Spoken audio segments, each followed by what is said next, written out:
जो आरोप है मैं खुद रहूंगा कैराना लोकसभा में, और ARO 5 होंगे जिसमें से 3 जनपद शामली के, तीनों तहसील के SDM हैं और 2 जनपद सहारनपुर के नकुल और गंगो की तरफ से 2 ARO नियुक्त हुए हैं। निर्वाचन की अधिसूचना 20 मार्च को जारी की जाएगी। इसमें जो उम्मीदवार होंगे उनसे नॉमिनेशन 27 तारीख तक लिया जाएगा।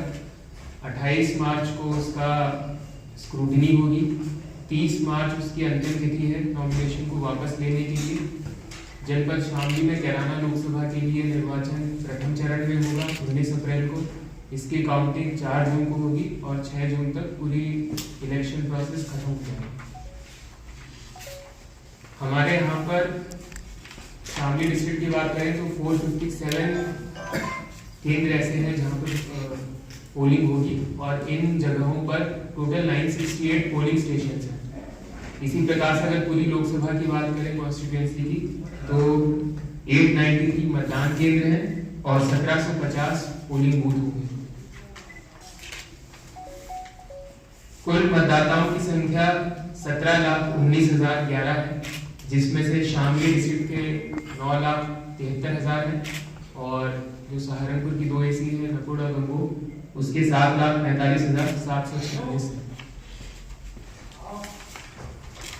जो कुल मतदाताओं की संख्या मैंने आपको बताई 17,19,000, उसमें से कुल पुरुष मतदाताओं की संख्या और महिलाओं की संख्या ये है, इसका डेटा हम आपको दे देंगे। इसमें से 18-19 वर्ष के कुल मतदाता 22,795 है। EP रेशियो पूरी लोकसभा कॉन्स्टिट्यूएंसी का 61.51% है।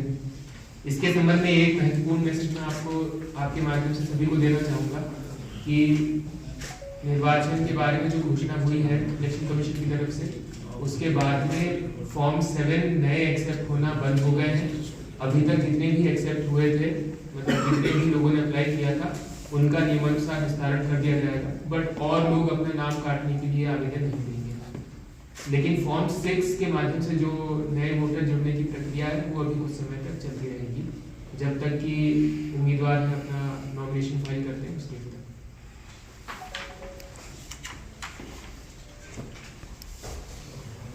जो इलेक्शन से प्रोसेस से रिलेटेड लॉ एंड ऑर्डर के संबंध में हमने सेक्टर और जोन वाइज पूरी इंफॉर्मेशन बनाई है। उसके बारे में SP साहब पूरी डिटेल में आपको बताएंगे कि किस प्रकार से हम इलेक्शन को फ्री फेयर ट्रांसपेरेंट इंश्योर कराने के लिए लॉ एंड ऑर्डर के लिए हमने प्लानिंग की है।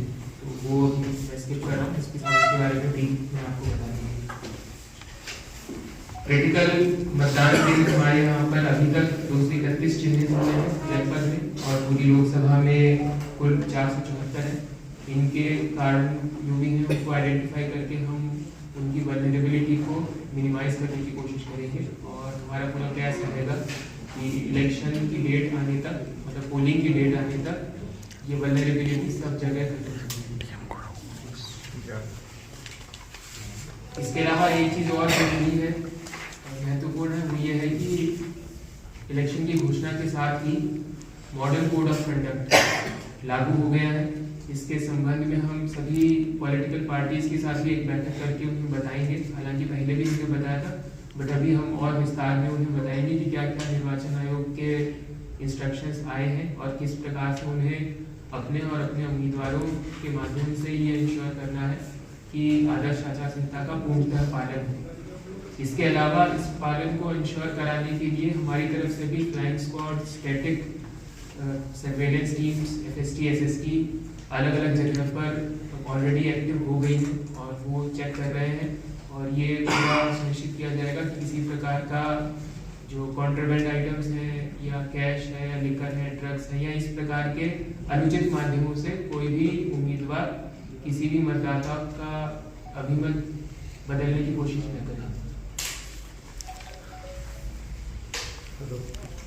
इस बार इलेक्शन कमीशन के द्वारा कई सारी IT एप्लीकेशंस भी यूज की जा रही है मतदाताओं की सुविधा के लिए और उम्मीदवारों की पार्टीज की सुविधा के लिए, जिसमें से कुछ का मैं उदाहरण बताना चाहूँगा। जैसे कि सुविधा ऐप है। सुविधा ऐप के माध्यम से पार्टी और उम्मीदवार अपनी परमिशंस के लिए अप्लाई कर सकते हैं जो उन्हें अलग अलग चाहिए होती हैं कैंपेनिंग के दौरान।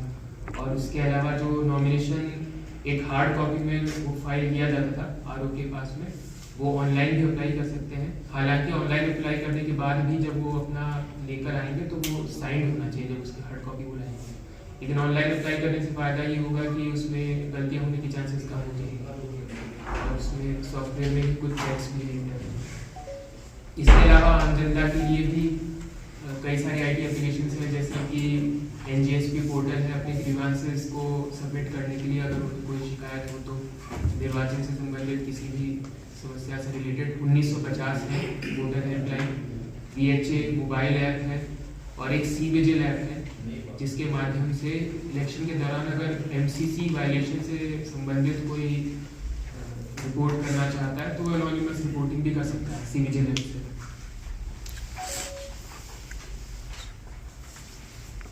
जब हमारे लोकसभा कॉन्स्टिट्यूएंसी के लिए हम नोटिफाई करेंगे इलेक्शन को, तो उसी समय उसमें ये भी निर्धारित कर दिया जाएगा कि कहाँ पर होने वाला है, कहाँ पे फॉर्म एक्सेप्ट किए जाएंगे और समय इसमें रहेगा 11 से 3।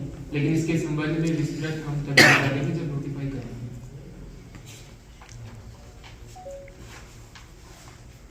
जो इलेक्शन एक्सपेंडिचर होता है ये एक महत्वपूर्ण बिंदु होता है पूरे इलेक्शन प्रोसेस का, और इसमें ये बाध्यता होती है उम्मीदवारों के ऊपर कि वो जो निर्धारित मानक रखे गए हैं उससे अधिक अपना व्यय न होने दें। वो मानक लोकसभा कॉन्स्टिट्यूएंसीज के लिए 95 लाख है। इसके संबंध में भी सभी पॉलिटिकल पार्टीज के रिप्रेजेंटेटिव्स के साथ में एक अलग से बैठक की जाएगी और उन्हें ट्रेनिंग भी दी जाएगी और पूरा समझाया जाएगा कि किस प्रकार से उन्हें अपने लेखा जोखा को मेंटेन करके रखना है, ताकि इसके संबंध में बाद में जाके कोई समस्या न हो। इसमें हमारी तरफ से भी ये पूरा एक सेटअप बनाया गया है कि किस प्रकार से निर्वाचन संबंधी व्यय को देखा जाएगा, मॉनिटर किया जाएगा कि कोई एक्सीड तो नहीं कर रहा है या कोई छुपा तो नहीं रहा है। इसके लिए ये भी ज़रूरी होता है कि सभी उम्मीदवार अपना एक बैंक अकाउंट सेपरेट ओपन कर लें, जो कि स्पेसिफिकली इलेक्शन एक्सपेंडिचर के लिए हो और इलेक्शन से संबंधित जितना भी व्यय है वो उसी बैंक अकाउंट से हो। इसके लिए अगर ज़रूरत पड़ती है तो बैंक द्वारा भी पूरा सहयोग किया जाएगा उम्मीदवारों को। इस संबंध में सभी बैंक को भी अलग से निर्देश दिए जा चुके हैं।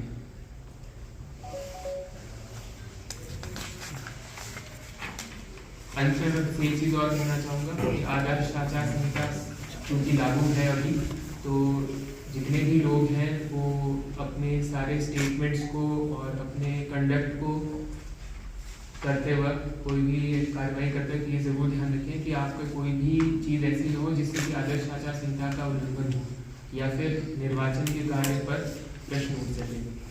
और यदि कोई इस प्रकार से फेक न्यूज़ फैलाता है या फिर कोई अपने कंडक्ट से आदर्श आचार संहिता का उल्लंघन करता है तो उस पर कड़ी कार्रवाई होगी।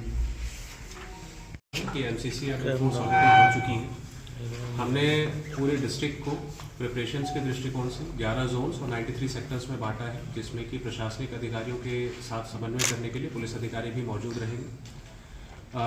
इसके अतिरिक्त जो भी हमारे वल्नरेबल या क्रिटिकल पोलिंग सेंटर्स हैं उनको हमने जो है पहले ही चिन्हित कर लिया है और उसमें जो है लगातार प्रिवेंटिव एक्शंस हम कर रहे हैं।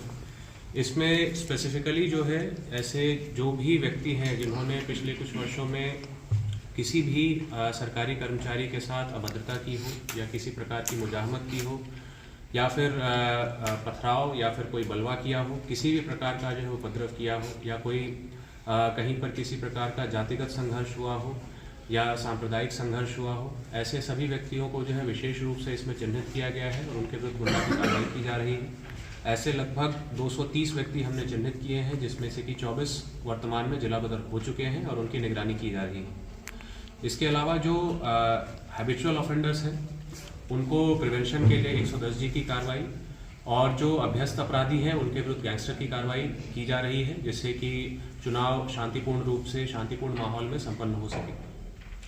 इसके अलावा एक विशेष चीज़ जिस पर हमारा फोकस रहेगा वो है हमारा सोशल मीडिया सेल का गठन हुआ है, जिसका जो निरंतर जो है किसी भी प्रकार का हेट स्पीच या फिर कोई भी सांप्रदायिक या धर्म से संबंधित यदि कोई विवादित कथन सामने आता है तो उस पर जो है बहुत कठोरता से जो है संज्ञान लेकर कार्रवाई की जाएगी। और ये मीडिया बंधुओं के माध्यम से मेरी अपील है कि इस संबंध में जो है विशेष रूप से पब्लिक में भी ये मैसेज जाए और इस संबंध में ध्यान रखा जाए। इसके अतिरिक्त जैसा कि अभी जिलाधिकारी महोदय ने बताया कि हमारी फ्लाइंग स्क्वाड्स और स्टैटिक सर्वेलेंस टीम्स एक्टिव हैं। इसके अलावा क्योंकि 2 जनपदों के साथ हमारा बॉर्डर लगता है, पानीपत और करनाल, तो वहाँ पर भी हमने जो है चेकिंग एक्टिवेट की है। इसके अलावा लगभग 20 ऐसे पॉइंट्स हैं जहाँ पर इंटर डिस्ट्रिक्ट चेकिंग पॉइंट्स बनाए गए हैं, क्योंकि इसके अलावा भी 4 जनपदों से हमारा बॉर्डर लगता है जो संवेदनशील है। और इसके अलावा जनपद के अंदर जो पुराने यूपी 112 के हमारे पास डेटा हैं या पुराने क्राइम डेटा है, उसको एनालाइज करके लगभग 51 पॉइंट्स हमने चिन्हित किए हैं जहाँ पर रेगुलरली चेकिंग की जाएगी। इसके अलावा CPMF के द्वारा एरिया डोमिनेशन लगातार किया जा रहा है और यह सुनिश्चित किया जाएगा कि चुनाव शांतिपूर्ण माहौल में संपन्न कराया जाए और MCC के जो है उसका यथासंभव अनुपालन कराया जाए।